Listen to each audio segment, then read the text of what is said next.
When you have a membership that is really dialed in, especially from a retention standpoint, that customer doesn't stay for a few months. That customer stays for years. And that's Mm. what we see in our community. And when a customer is staying for years, that lifetime value goes from, maybe a couple $100 to thousands of dollars. Hey, what's going on, everyone? This is Steve Larson. Welcome back to another episode of Sales Funnel Radio, also to the YouTube channel and whatever platform you're tuning into. I have a very amazing person on today who I've looked up to for years and years and years. So slightly pinching myself that he's on with us today, and honored to have him. Welcome to the show, Stu McLaren. Dude, great to be here, buddy. Thanks for having me. I'm super psyched to have you, man.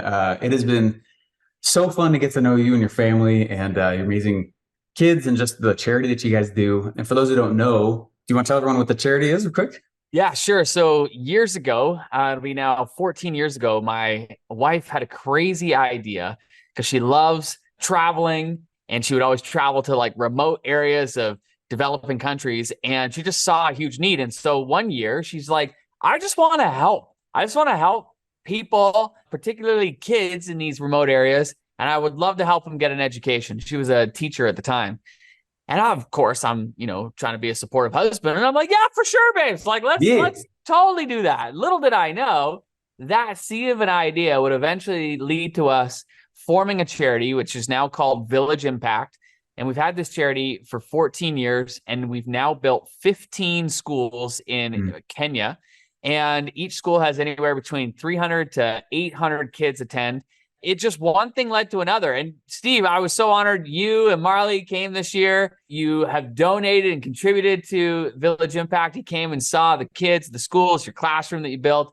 And it was just a ton of fun. But that's how it all started. Just an idea. We had no clue on how we were going to move forward with it. But one thing led to another, and here we are. Now, it's been so fun to get to know you guys. And it was a life-changing experience. So I am really, really excited to go back.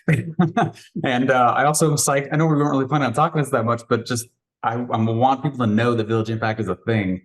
There's a lot of charities that have a lot of needs, and there's some charities that have a lot of attention. And we want to bring more attention to this. So I just love it so much. But hey, thanks, buddy. Yeah. So just shifting gears though, you are, I consider to be you're like the grandfather of subscription. You've been doing this for so long. Grandfather's the wrong word. A little bit, Steve. Grandfather's not the right word, but the mage, right? The Commodore of subscription. You've been doing it for a long time, and it's something that a lot of people are waking up to and really installing inside their business. Could you kind of just tell everyone what you do and how you got into that? Dude, I have been helping people launch, grow, and scale highly profitable memberships for over 15 years. And these are internet marketing years. So that's like a lifetime in the Easily normal 100. world. And, the way in which I got started was because I myself wanted to create my own membership. I had a consulting business and it was going great, but I was the bottleneck, meaning like I couldn't take on any more clients because I didn't have any more time. And that was the only way in which I knew to grow the business. Sure, I could probably have hired more people and scaled that way, but that just wasn't of interest at the time. And so I was kind of at a crossroads. And I was talking to a friend of mine, his name's Armin Morin. And I said, dude, like, what do I do? Because I really want to grow the business, but I don't want to add a whole bunch of people. And he's like, man, you need to just start a membership site. And I was like, well, what do you mean? He said, well, look, a membership site is going to give you the ability to be able to help more people, but at scale. So you teach one to many versus the one-on-one that you're currently doing with your consulting clients. And I was like, interesting. So this was back in 2008, and the tech back then was not what it is today. And so I was like trying to figure this all out myself. And I was like deep in trying to figure out things like HT access files and server settings. And it was like way over my head. So I'm like frustrated, because all I want to do is I just want to teach. I just want to create content, and I just want to deliver it to people. Yeah. I didn't want to get caught up in all this stuff. Anyways, a friend of mine, I'm chatting to him. His name's Tracy, and I'm venting and I'm talking about all this stuff. And he just casually says, well, Stu, why don't you just create your own solution? And I remember Steve, I'm like, is he hearing anything that I'm saying? Like, I'm like, dude, I just said that I'm having trouble with the tech. Like, how the heck am I going to go and code my own membership solution? He's like, why don't we team up? I've got a great developer. Let's do it together. So ultimately we did. We ended up creating a membership solution that went on to become the world's #1 membership platform for WordPress. It was called Wishlist Member. When I sold my shares in that company, we were powering over 70,000 online communities and memberships. Oh my goodness. So being behind the scenes of that many membership sites, you start to see patterns. You start to see like what works and what doesn't when it comes to growing a membership. And ironically, so many of the strategies that work are completely counterintuitive to what we would normally think to do. And so I just started paying attention to the sites that were growing year over year over year. And from that point forward, I have basically been helping, teaching, guiding, consulting, partnering in some cases with entrepreneurs in all kinds of different markets, from photography and calligraphy to fitness and finance and music and art and health and dog training. We even have a woman, her name's Holly George. She has a membership site with thousands of members teaching people how to make balloon animals, for crying out loud. But bottom line is, like, I have been teaching how to grow a profitable membership site for decades, helping tens of thousands of people. And so after I sold my company, I just focused on teaching. And that's what I have done for the last, almost 10 years now, just solely teaching. And then we started a whole new platform as well called Searchy.io, but that's kind of how I got into it, man. That's amazing. It's the tech is nothing like now, right? The tech back then. It's amazing we had to go code and put together for that. And I mean, that set precedent though for so many people on how they get memberships, grow them, sustain them. And as we all know, like, a one-off business is a pretty stressful thing to survive in. So it creates the foundation for a business.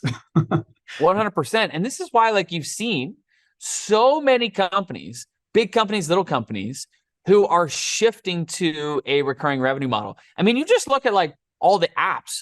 Like a perfect example, my brother-in-law yesterday, he was showing me this new feature of Adobe Photoshop.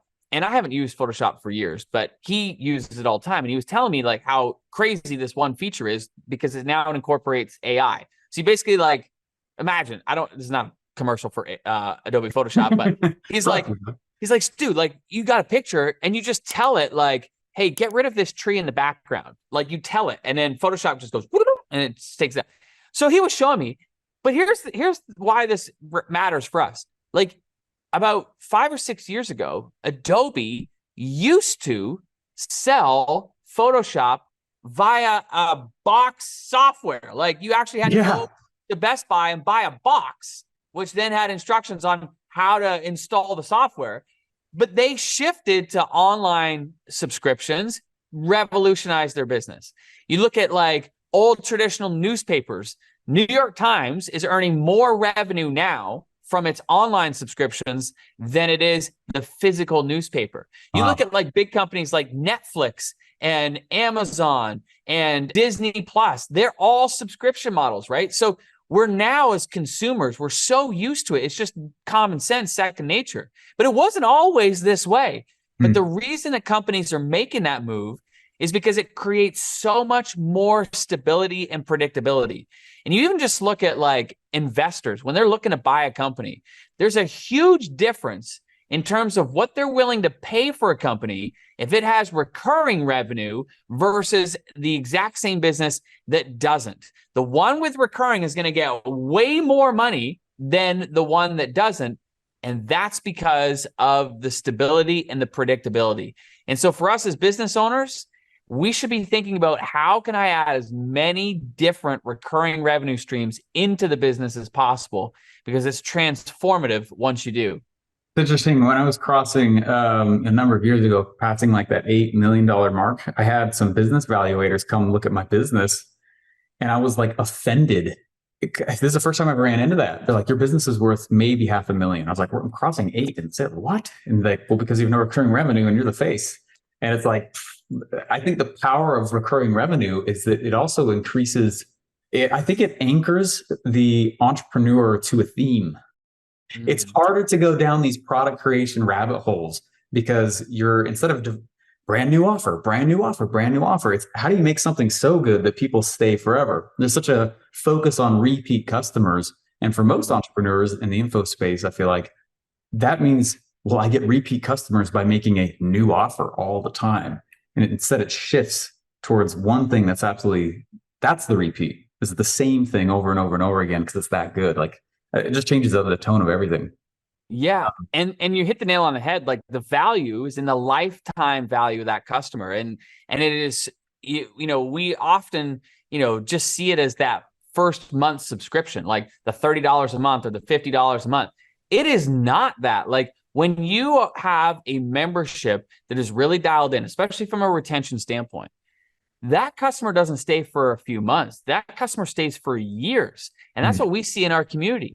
And when a customer is staying for years, that lifetime value goes from, maybe a couple $100 to thousands of dollars. And that changes the way in which we think about like how we plan our business, how we invest in our marketing, like all the things. So this is why I'm a huge fan of memberships, recurring revenue, and have been for decades now. And I just love the fact that more and more entrepreneurs are, opening their eyes and saying, oh my gosh, like, yes, I'd love to have that. And when they do, it's like, oh my gosh, that first rebill month, it's like, what just happened? What just happened? Wonderful feeling. I didn't do a promo and I just got paid a whole lot of money. That's amazing. That's the magic of memberships and recurring revenue. And then it lets you put focus back into the relationship with the person and improving the experience throughout instead of constantly hunting a new sale, which is burns you out and the list. Totally. Yeah.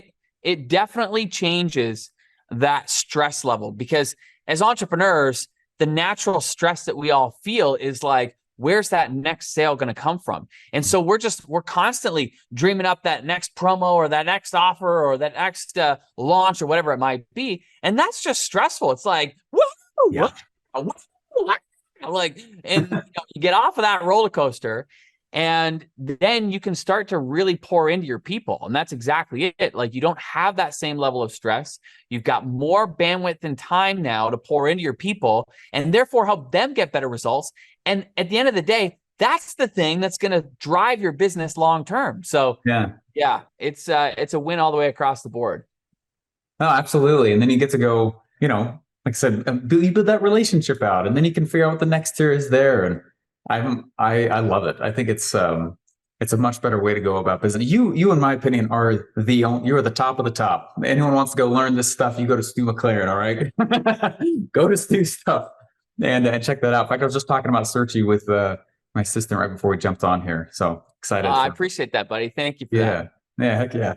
Okay, so I obviously come mostly from the funnel space. This is Sales Funnel Radio.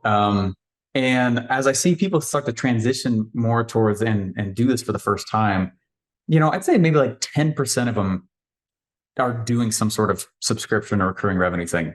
So for the most people, it's brand new. And classic mistakes from a tech standpoint, from a strategic how you sell standpoint, onboarding, ongoing relationship. I mean, it is a different business model altogether. What would you say is like that mistake you see all of us making? That you're like, it's such a simple fix. Oh my gosh, you got, what I mean? The thing where you're like, I'm tired of being asked that on the call. What is that thing and how should we fix that? Well, it kind of piggybacks off what we were talking about just a few minutes ago. And that is like the real value of a membership business comes in the lifetime value of the members that stay. So if we don't pay attention to what happens after somebody, makes the decision to join your membership, then we will see high turnover. And that's where it becomes frustrating. Like somebody could have a membership and they're like, I was just listening to Steve and Stu and they're talking about how memberships are the greatest thing since sliced bread. And I don't see it. Like my members are coming in and they're leaving just as fast as they're coming. And so I'm constantly having to talk about it, blah, blah, blah, blah, blah. So we got to plug those holes as early as possible, because if you see high turnover, then you're not going to reap the tremendous long-term benefit of a membership site. So what I see a lot of people from the funnel world doing, which I think, we got to kind of shift the mindset a little bit, is traditionally a funnel, we're so focused on the steps to making the sale. And that is important because at the end of the day, listen, if we don't make a sale, we're not going to have any members in a membership. So job one, you got to make a sale. So 100%. But I want to encourage people in a membership business to put as much energy into what happens after the sale as they do to make the sale. Because the energy that you put into, quote, the funnel after somebody joins your membership will pay for itself over and over and over and over again. So the goal, once somebody joins your membership, especially if it's a membership where you're teaching somebody like how to master something, or perhaps you're providing like a resource that they can use on a regular basis. Like we have a lot of teachers in our community as an example. And so they have memberships with thousands of people. Like I think of Patty Palmer. She has a membership with nearly 8,000 people in the membership. And she's providing lesson plans for other art teachers. So instead of these art teachers going into class and having to come up with their own lesson plans, or staying up at night trying to get the lesson plan for the next day, or consuming their weekends like preparing, no problem. They just subscribe to Patty's membership and she just hands them these lesson plans on a platter. So they just print off whatever they need and in the class they go. They don't even have to do any prep. So it's a huge, huge time saver for them.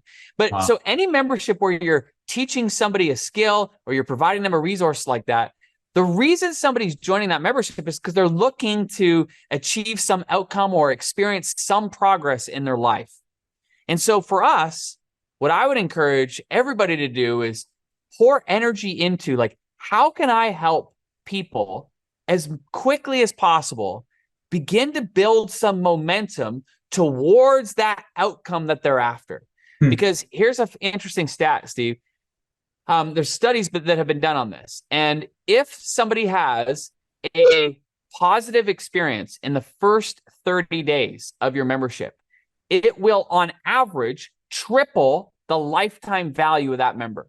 So that first 30 days is so important and crucial. So we want to focus on 3 areas. You want me to unpack them? Yeah, totally. Taking notes. Okay. So the first area is that we want to make sure that our members have clarity as to where they are in this journey toward this outcome and what should their first steps be. So a lot of times a new member will come into a membership, and one of the classic mistakes is that it's just a huge vault or library of a ton of content. And so somebody gets in there, they're all excited. They're like, yeah, okay, I'm ready to do, yeah. And then they get in and they're like, where do I go? What do I do? And then this like little seed of doubt gets planted. Like, you can't do this. You're not ready for this. I don't know how you're going to find time for all this. And so they start second guessing themselves. And as soon as that happens, it's like a matter of time before they cancel and get out because they're overwhelmed. So the way we combat that is we provide a little onboarding survey and we just ask a few questions. And then based on their answers, we say, Steve, based on your answers, here's where you are in this journey.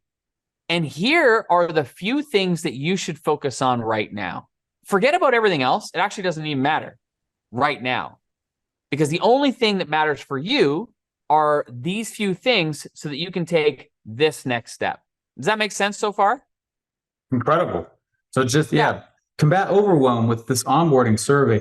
Based on responses, you should focus on these next few steps here. We got all this stuff. Don't even worry about it. I love that. That's amazing. Super simple, right? Yeah. So it gives them the clarity they need on what they should be taking action on right now. And that immediately is going to eliminate a ton of overwhelm. So that's the first thing. Second thing is that you want to help your members begin getting results. So we often think that the only result that's worth talking about is the big win, the final outcome.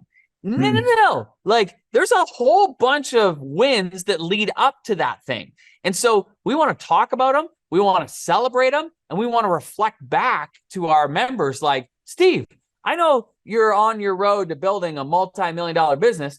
That is amazing. But dude, I don't want to discount the fact that you just did your first launch. That is amazing. You made your first dollar. Like, Steve, check this out. I have a picture here in my office that's plaqued. This is when I made my very first online sale. This was back in 2004. And I have this plaque because this was a moment that forever changed my life. And so in our community, we celebrate this moment because the moment somebody makes their first sale, it's transformative because in that moment, they're filled with belief like, oh my gosh, this is actually happening. Yes, this is real. Like I can do this.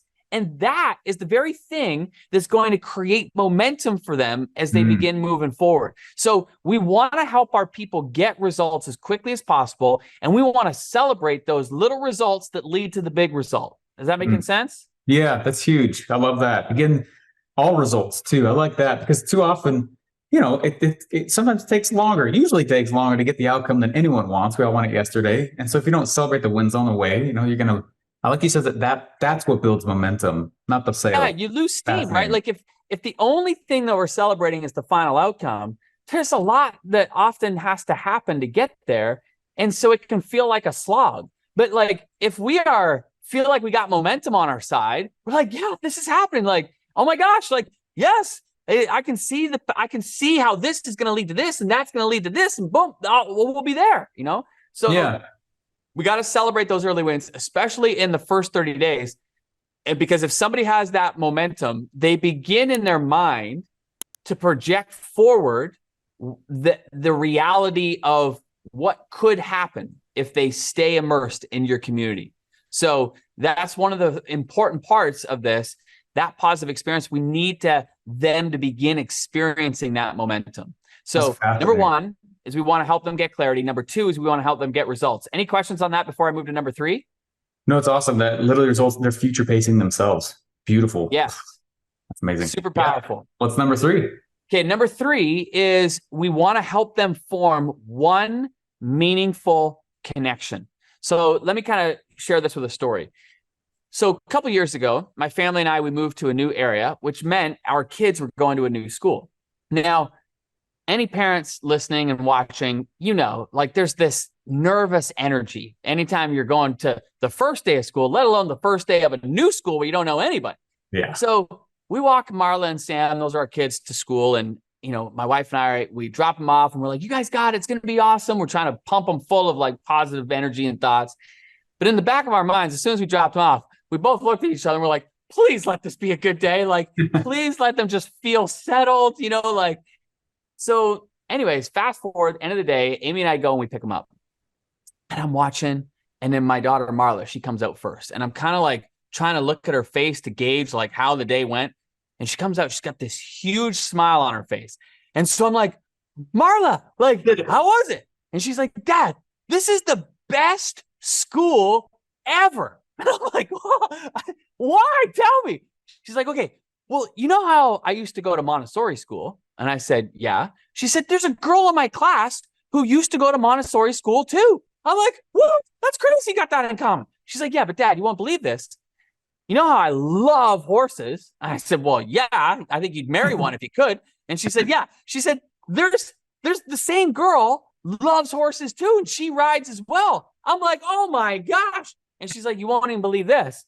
She said, you know the new stable that I'm riding at? I said, yeah. She said, her mom owns the stable. She said, Dad, this is the best school ever. Okay, time out. Her whole framing that this was the best school ever was because she made one meaningful relationship. And that's the whole lesson for all of us. If we can help our members form one meaningful relationship, it can make all the difference in their experience because now they don't feel alone. They don't feel like they're, the newbie. They feel connected. They feel seen. They feel heard. And more importantly, if we can help them form relationships that can also help move them down their journey faster and easier, it becomes a more rewarding experience. And that's what contributes to this overall positive experience that we're talking about in that first 30 days. Wow. How powerful. Yeah. It wasn't like the lesson was good or the teacher was good. It had nothing to do with the school itself. Exactly. Yeah. What a wonderful story to illustrate that. Yeah. And I think like oftentimes people say, well, Stu, how can I do that? Well, there's a whole bunch of tactics that you can implement to help, your members form meaningful connections. But I'll just give you one that is like a home run. If you have any type of community where people are talking to one another, maybe it's just a simple Facebook group, which is totally fine, but we'll just use that as an example. What I want to encourage you to do is to have one post where people can introduce themselves. And now here's the thing. You don't want to just say to somebody, hey, come jump into the group and introduce yourself. Because any of the introverts that are watching and listening know that's like the worst thing that you could ask somebody. Yeah. Like, I don't want to come into the group and say, hey, my name is Stu. Let me tell you why I'm awesome. I'm awesome for this reason and that reason. And blah, blah. Like, nobody wants to do that. Give me the mic. Give me the mic. Exactly. Nobody wants to do that. So then they're not going to.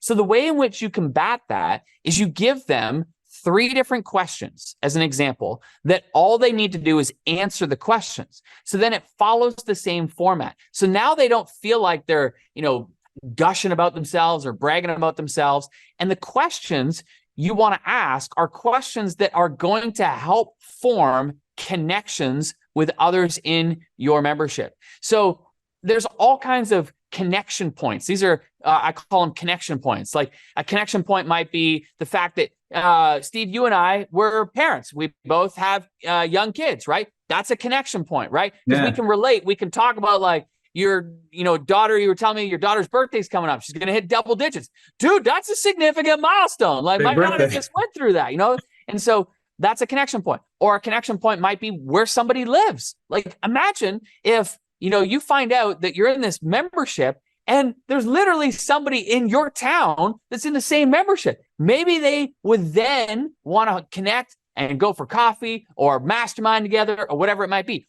Or what if in your onboarding, you asked, hey, do you have a podcast? Yes, I do. Do you welcome guests on your podcast?